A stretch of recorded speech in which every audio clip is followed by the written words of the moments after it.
ಯಾವ ರೀತಿಯಾಗಿ ನೀವು ಭರತನಾಟ್ಯ ಕ್ಷೇತ್ರಕ್ಕೆ ಬಂದ್ರಿ? I did not choose Bharatanatyam, that Bharatanatyam chose me. ನಾನು ಡಾನ್ಸರ್ ಆಗಬೇಕು ಇಲ್ಲ ಸಂಗೀತ ಮ್ಯೂಸಿಷಿಯನ್ ಆಗಬೇಕು ಅಂತ ಇಚ್ಛೆ ಇರಲಿಲ್ಲ. So I had to do my degree and I did my post graduation. So ನಾನು ಕೂಡ ಜರ್ನಲಿಸ್ಟೇ ನಿಮ್ಗಳ ಥರ.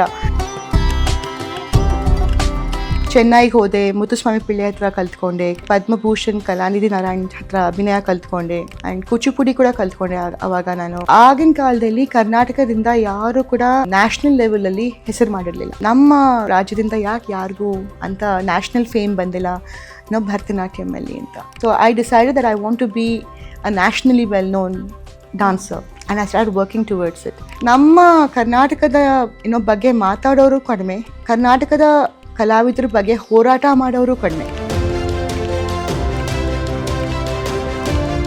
ಇವತ್ತು ನೀವು ಕಲಾವಿದರಿಗೆ ಪ್ರೋತ್ಸಾಹ ಕೊಡದೆ ಹೋದರೆ ಅವ್ರ ಜನರೇಷನ್ಸ್ ನೆಕ್ಸ್ಟ್ ಜನರೇಷನ್ ಹೆಂಗೆ ಟ್ರೈನ್ ಮಾಡ್ತಾರೆ, ನೆಕ್ಸ್ಟ್ ಜನರೇಷನ್ ಹೇಗೆ ಬರ್ತಾರೆ ಆ ಕಲೆಯಲ್ಲಿ, ಅದನ್ನು ಹೇಗೆ ನೀವು ಪ್ರೊಟೆಕ್ಟ್ ಮಾಡ್ತೀರಾ? ಆ ಕಲೆ ಸತ್ತೇ ಹೋಗುತ್ತೆ. ಪ್ರಸಿದ್ಧ ಫೌಂಡೇಶನ್ ಅಂತ ಒಂದು ಸಂಸ್ಥೆನ ರಾಮಕೃಷ್ಣ ಹೆಗ್ಡೆ ಅವರು ಫೌಂಡರ್ ಟ್ರಸ್ಟಿ ಆಗಿದ್ರು. ಆ ಸಂಸ್ಥೆ ಮೂಲಕ ನಾವು ತುಂಬಾ ಕಾರ್ಯಕ್ರಮಗಳು ಮಾಡ್ತಾ ಇದ್ವಿ. ಸೊ ಆ ಕಲ್ಚರಲ್ ಸೆಂಟರ್ನ ರಾಮಕೃಷ್ಣ ಹೆಗ್ಡೆ ಅವರ ಹೆಸರಲ್ಲಿ ಕಟ್ಟಬೇಕು ಅಂತ ನನಗೆ ಇಚ್ಛೆ.